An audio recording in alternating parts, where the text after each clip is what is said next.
Aleluya, gloria a Cristo. Amigo, amiga, qué bueno que estás con nosotros. Te damos la bienvenida a Radio Aguas Vivas, donde predicamos el Evangelio de Jesucristo a todas las naciones por internet desde México. Recibe un cordial saludo en el Señor Jesús en esta hermosa tarde de viernes. Hoy tenemos un tema denominado A ti te digo, levántate. Vaya al libro de Lucas 7, versículos del 11 al 17. Dice así la palabra de Dios: en el nombre del Padre, del Hijo y del Espíritu Santo. Aconteció después que él iba a la ciudad que se llama Naín, e iban con él muchos de sus discípulos y una gran multitud. Cuando llegó cerca de la puerta de la ciudad, he aquí que llevaban a enterrar a un difunto hijo único de su madre, la cual era viuda, y había con ella mucha gente de la ciudad. Y cuando el Señor la vio, se compadeció de ella y le dijo: no llores. Y acercándose, tocó el féretro, y los que lo llevaban se detuvieron, y dijo: joven, a ti te digo, levántate. Entonces se incorporó el que había muerto y comenzó a hablar, y lo dio a su madre. Y todos tuvieron miedo y glorificaban a Dios, diciendo: un gran profeta se ha levantado entre nosotros, y Dios ha visitado a su pueblo. Y se extendió la fama de Jesús por toda Judea y por toda la región de alrededor. Bendito Padre Celestial, que estás en el cielo, en la tierra y en todo lugar. Santificamos tu nombre, Señor. Santificamos tu nombre, Dios Todopoderoso, Creador de todas las cosas. En el nombre de Jesucristo, tu Hijo amado, que murió y resucitó, y está a la diestra tuya, Señor, glorificado, intercediendo por el mundo, por los que van a ser salvos. Te ruego que tomes esta palabra en el poder de tu Espíritu Santo precioso y la lleves, Señor, allá a los lugares remotos donde el Evangelio tal vez no ha llegado, o a esa alma, Señor, que no ha escuchado tu mensaje de salvación. Salva esa alma, salva las almas, Padre. Te lo rogamos hoy, en el nombre bendito y precioso de Jesús, tu Hijo amado, nuestro Señor y Salvador. Amén. Amigo, amiga, cuando leemos este relato de la Biblia, nos damos cuenta que realmente Dios lo hizo como una prueba de la resurrección de todos nosotros. Va a haber una resurrección un día, dice la palabra de Dios, para juicio, y en este caso el Señor Jesús hace la resurrección de este joven, dice la Biblia, en el momento en que lo llevaban a enterrar. Y este relato bíblico se halla aquí en el capítulo 7 del Evangelio de Lucas, y aunque no lo mencionan los otros evangelios, el caso es real, porque todo lo que dice la palabra de Dios es verdad.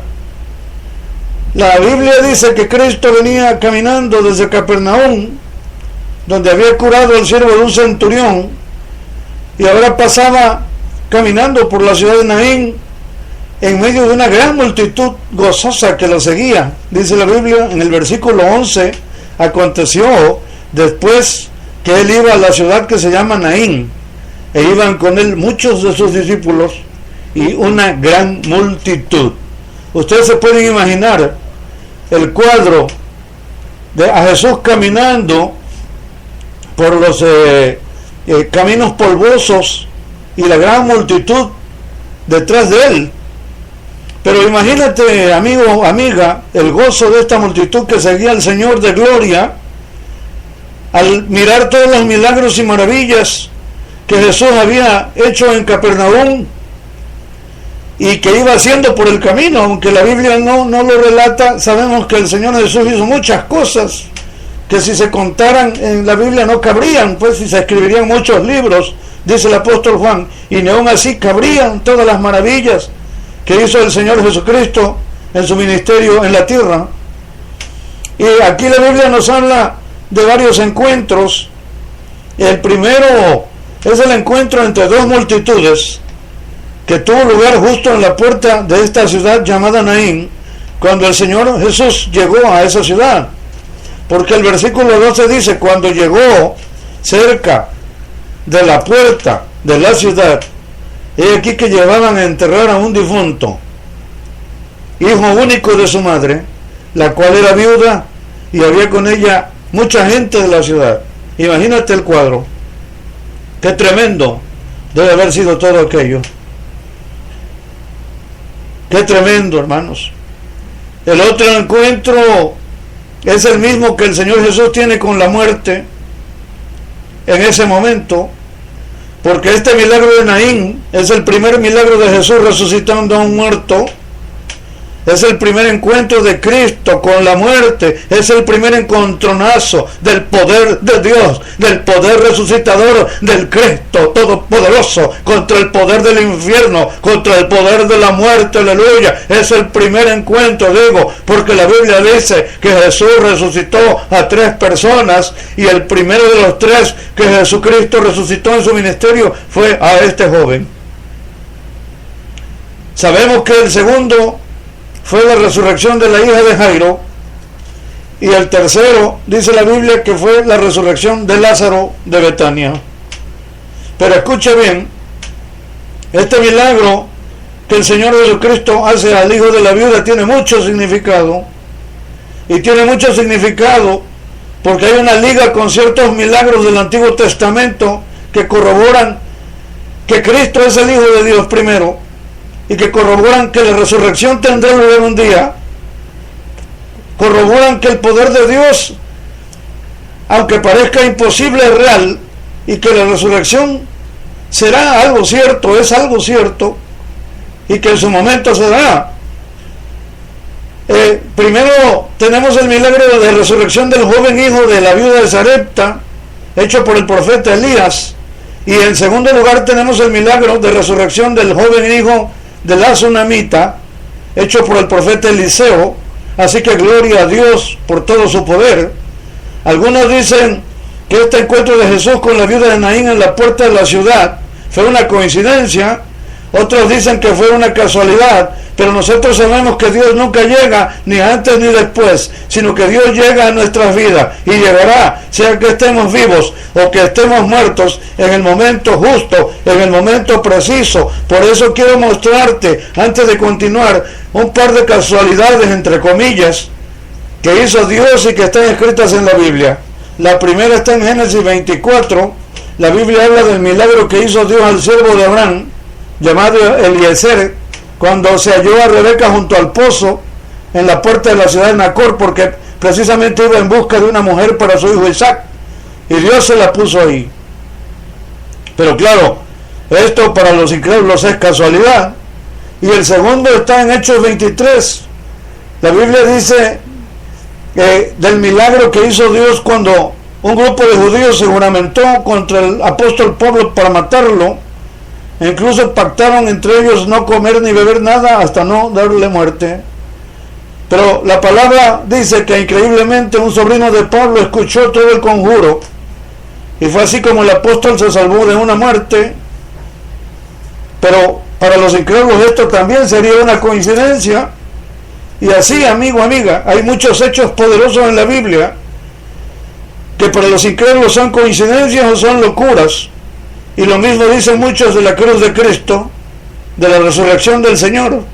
Mas para nosotros, los que creemos, Cristo, poder de Dios y sabiduría de Dios, actuando en todas las cosas, porque para todo aquel que cree, todas las cosas son posibles, porque no hay imposibles para Dios.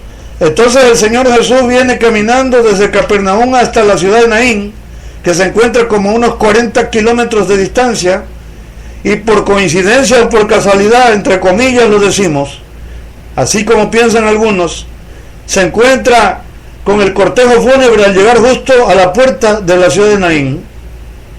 Ahora una pregunta, amigos que me escuchan: ¿sería voluntad del Padre Celestial que sucediera este encuentro aquel día? Insisto, ¿era la voluntad de Dios o no era la voluntad de Dios? Porque la Biblia dice que este tremendo milagro va a ser presenciado por dos grupos de personas: los discípulos de Jesús, por un lado, o sea, y la multitud que seguía a Jesús desde Capernaum, los que venían caminando con el Señor hacia Naín, y por otro lado, por aquellos que acompañaban el cortejo fúnebre y a aquella mujer viuda, la madre de este joven muerto. O sea, que lo que vemos es que en la puerta de la ciudad de Naín tuvo lugar un encuentro entre dos multitudes, una multitud de vida y otra multitud de muerte. Esto es así. Ahora bien, quiso Dios contrastar esta circunstancia para que nosotros la comprendiéramos, amigos, amigas. ¿No dice la Biblia en Romanos que Dios prende a los que se creen sabios en su propia astucia? Y aquí la palabra de Dios dice que la multitud que seguía a la viuda caminaba hacia el cementerio, ese cortejo de muerte, llevando el cadáver de un joven que era el único hijo de aquella mujer viuda. Así que imagínense el dolor tan grande de esta pobre mujer, que con esta muerte quedaba en el desamparo total porque ya lo había perdido todo. Seguro que este hijo único era la única compañía que le quedaba, así que ella sabía que al regresar a su casa, después de volver del panteón, lo único que le esperaba era la soledad, lo único que le esperaba era el dolor, el extrañamiento, y a lo mejor hasta tenía la idea de matarse ella también. Y lo digo, hermanos, porque yo he sentido todo esto en carne propia, porque justo el día en que yo me iba a matar, justo el día en que yo me iba a suicidar, justo ese día, Cristo, el Señor, llegó a mi vida de un modo sobrenatural. Y el Señor de gloria llegó a mi vida unas horas antes de que yo me matara aquella noche, hace 15 años, porque Dios siempre llega en el momento justo, ni antes ni después. Y fue así como yo le conocí a Él y recibí vida eterna. Aleluya. Por eso le sirvo, por eso predico el Evangelio. Y por eso la pregunta aquí es: ¿sabría el Señor Jesús que en aquel momento llevarían a enterrar a aquel joven hijo de la viuda de Naín? ¿Lo sabría o no lo sabría, amigos, amigas?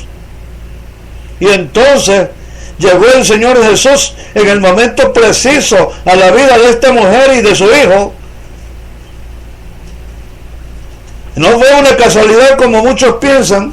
Ahora, la Biblia dice que el Señor Jesús actúa de una manera inesperada ante estas dos multitudes. Vamos a leer el versículo 13. Y cuando el Señor la vio, se compadeció de ella y le dijo: no llores. Fíjate cómo el Señor Jesús tiene compasión de la gente, porque dice aquí la palabra que Él tuvo compasión de la madre viuda. O sea que la mujer viuda no le pidió nada a Jesús, sino que fue el Señor Jesús quien tuvo compasión de ella. Y a veces nosotros, amigos, no necesitamos pedirle nada al Señor, porque la Biblia dice que el Padre sabe de lo que tenemos necesidad antes de que se lo pidamos.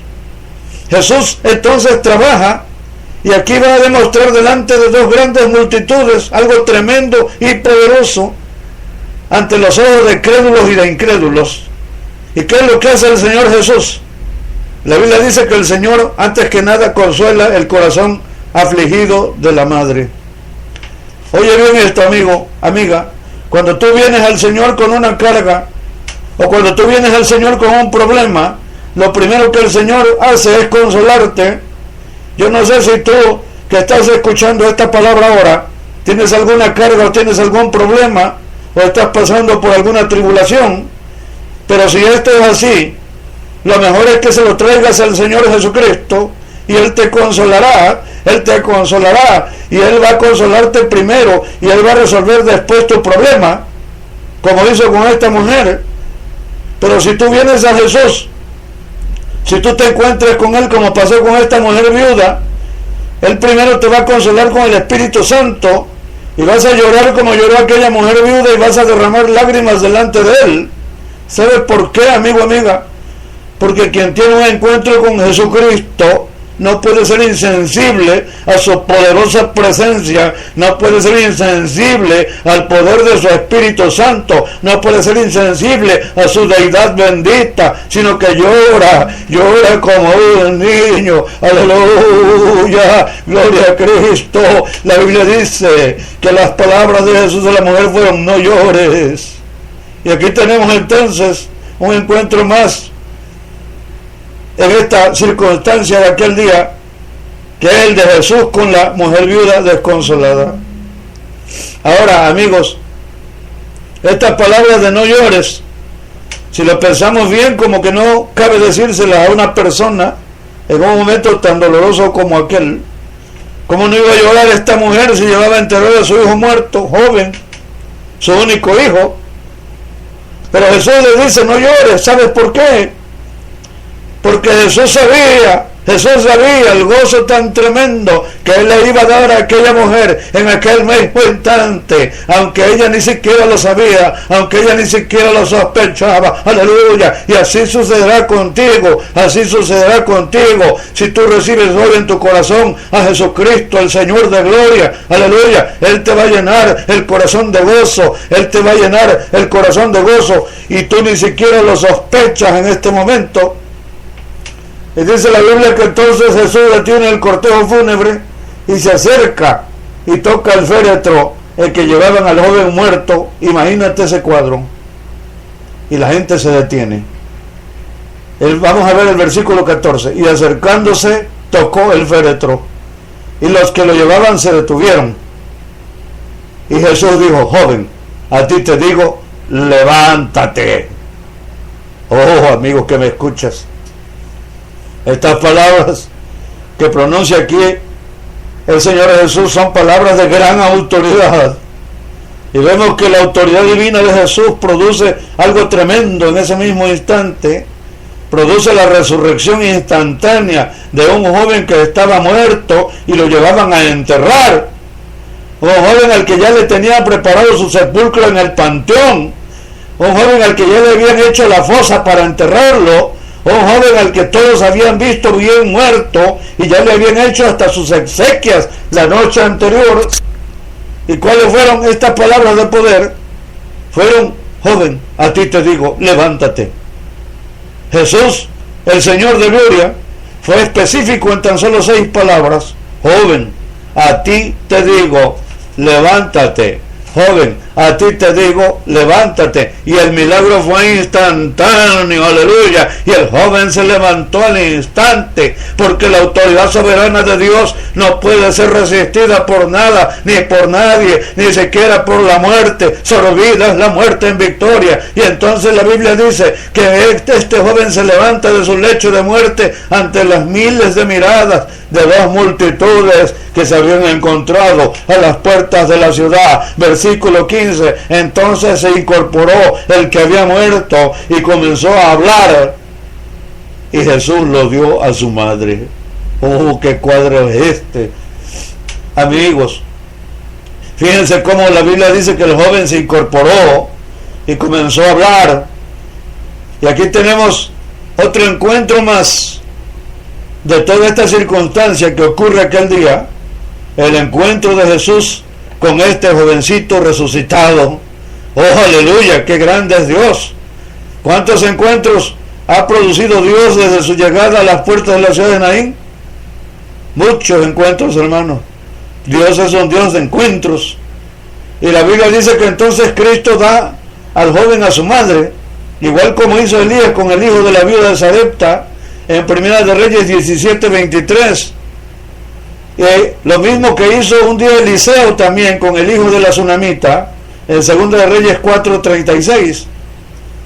Amigos, amigas, qué consuelo tan grande y qué gozo tan grande para esta mujer viuda fue ver a su hijo vivo de nuevo, cuando ella ya lo daba por muerto, lo daba por perdido y no tenía resignación. Imagínate qué tremendo fue esto, hermanos, qué cuadro de resurrección tan grande. Y esto realmente, hermanos, está en la Biblia y lo hizo el Señor para que tú seas crédulo y no incrédulo, para que sepas que un día todos resucitaremos de entre los huesos secos, todos vamos a resucitar para juicio, todos vamos a resucitar un día, porque dice la palabra de Dios que un día, a la final trompeta, porque se tocará la trompeta, los muertos en Cristo resucitarán primero, y luego nosotros, dice la palabra, los que vivimos, también seremos transformados. Entonces, hermanos, esta es una gran realidad, una obra de Dios, una prometida, una promesa muy grande que tú tienes que creer. Ahora bien, la Biblia dice que con este primer milagro de resurrección del Señor Jesús pasó algo entre las dos multitudes que estaban presentes. Algo sucedió, porque en el versículo 16 y 17 la Biblia dice que todos tuvieron miedo por todo lo que estaban viendo. Vamos a leerlos. 16 dice: y todos tuvieron miedo y glorificaban a Dios diciendo: un gran profeta se ha levantado entre nosotros, y Dios ha visitado a su pueblo, y se extendió la fama de Jesús por toda Judea y por toda la región de alrededor. Oh, qué grande es el Señor. Y esto quiere decir que un temor de reverencia hacia Dios se apoderó de todos, y glorificaban a Dios por el milagro que Cristo hizo al instante delante de sus ojos. Hay mucha gente que quiere ver milagros para creer, pero Cristo lo que nos dice es que nosotros no esperemos ver para creer, sino nos pide que creamos primero para ver después. Dice la Escritura que la fama del poder de Jesús para salvar y resucitar a los muertos se extendió por toda la región, y esto que apenas era el primero que iba a resucitar el Señor, porque faltaban dos. Amado amigo y amiga que me oyes, yo quiero decirte algo ahora. Hay mucha gente incrédula que dicen que los milagros de resurrección como este ya no ocurren en este tiempo, y muchos creen que los muertos ya no resucitan en este tiempo. Pero yo quiero decirte una cosa: Dios está haciendo hoy milagros de resurrección. Dios está haciendo hoy milagros de resurrección en medio de las multitudes de todo el mundo, porque Dios está resucitando las vidas de hombres y mujeres que están muertos en sus delitos y pecados, como lo dice Romanos 6, versículo 23, porque la paga del pecado es muerte, mas la dádiva de Dios es vida eterna en Cristo Jesús, Señor nuestro. Dios está resucitando vidas de hombres y mujeres que están muertos. Y en todo el mundo, cada día Jesús sigue pronunciando estas mismas palabras que le dijo a este joven, el hijo de la viuda de Naín, que llevaban a enterrar al panteón. Joven, a ti te digo, levántate. Mujer, a ti te digo, levántate. Hombre, a ti te digo, levántate. Yo sé que muchos de ustedes tienen hijos, o tienen hermanos, tienen familia, y anhelan en su corazón, si ya son creyentes ustedes, que ellos se levanten también y tengan un encuentro personal con Jesús. Y quizás tú hasta has llorado por su salvación, por medio de la oración. Por eso el Señor te dice a ti esta noche, este día: no llores, solo cree la palabra. Y la palabra de Dios dice: joven, a ti te digo, levántate. Mujer, a ti te digo, levántate. Hombre adulto, a ti te digo, levántate. Si tú no has conocido al Señor Jesucristo, te invito en este momento a que lo conozcas. Te invito en este momento, amigo, amiga, a que lo recibas en tu corazón y verás su gloria. Te invito en este momento a que escuches esas palabras que Él pronuncia en estos versos de la Biblia, que son las mismas que te dice a ti en este momento, en este instante. Joven, a ti te digo, levántate. Mujer, a ti te digo, levántate. Adulto, a ti te digo, levántate. Tú solo cree la palabra, amigo, amiga que me estás escuchando. Tú solo di la palabra, tú solo di la palabra, tú solo cree la palabra de Dios en tu corazón. Cree la palabra de Dios en tu corazón. El Señor Jesucristo es todopoderoso. Él te salvará. Él murió en la cruz del Calvario para salvarte. Él derramó su sangre preciosa y bendita para que tú no fueras castigado en el infierno, para que tú recibas vida eterna si crees en Él. Él por eso murió, por eso resucitó y por eso está ahora a la diestra del Padre en gloria. La obra de Cristo es para que tú te salves. La obra de Cristo es para que tú no vayas al infierno. La obra de Cristo es para que no mueras eternamente, sino para que vivas por la eternidad. La Biblia dice por eso en Juan 1, versículos 11 al 13, a lo suyo vino y los suyos no le recibieron, mas a todos los que le recibieron, a los que creen en su nombre, les dio potestad de ser hechos hijos de Dios, los cuales no son engendrados de sangre, ni de voluntad de carne, ni de voluntad de varón, sino de Dios. Esto es para ti. Y en el libro de Romanos 10, versículo del 8 en adelante, dice, ¿más qué dice? Esta es la palabra de fe que predicamos, que si confesares con tu boca que Jesús es el Señor y creyeres en tu corazón que Dios le levantó de los muertos, serás salvo. Porque con el corazón se cree para justicia, pero con la boca se confiesa para salvación. Pues la Escritura dice, todo aquel que en Él creyere no será avergonzado. Esta palabra es para ti, amigo que me estás escuchando, amiga. Primera de Juan 5, versículo 12 dice, el que tiene al Hijo tiene la vida. El que no tiene al Hijo de Dios no tiene la vida. Necesitas recibir, necesitas tenerlo. Si tú quieres recibirle en este momento, a Cristo, el Señor de gloria, te pido que dejes lo que estás haciendo, cierres tus ojos y hagas la oración de fe al Padre Celestial. Solo repítela conmigo palabra por palabra y serás salvo hoy mismo, porque Dios lo dice. Repítela. Altísimo Padre Santo, reconozco, Señor, que soy un pecador y que te he ofendido. Me arrepiento, Dios de la gloria, de todos mis pecados. Te entrego hoy mi corazón. Entra en él y cambia mi vida, Señor. Le abro la puerta a Jesucristo, tu Hijo amado, que murió y resucitó por mí en la cruz del Calvario. Límpiame y lávame con la sangre preciosa que Jesús derramó para salvarme. Cámbiame, Señor, y hazme la persona que tú quieres que sea de hoy en adelante. Te doy gracias por escribir mi nombre en el libro de la vida. Y te doy gracias por regalarme la vida eterna. En el nombre bendito de tu Hijo amado Jesucristo. Amén. Aleluya. Santo, santo, santo.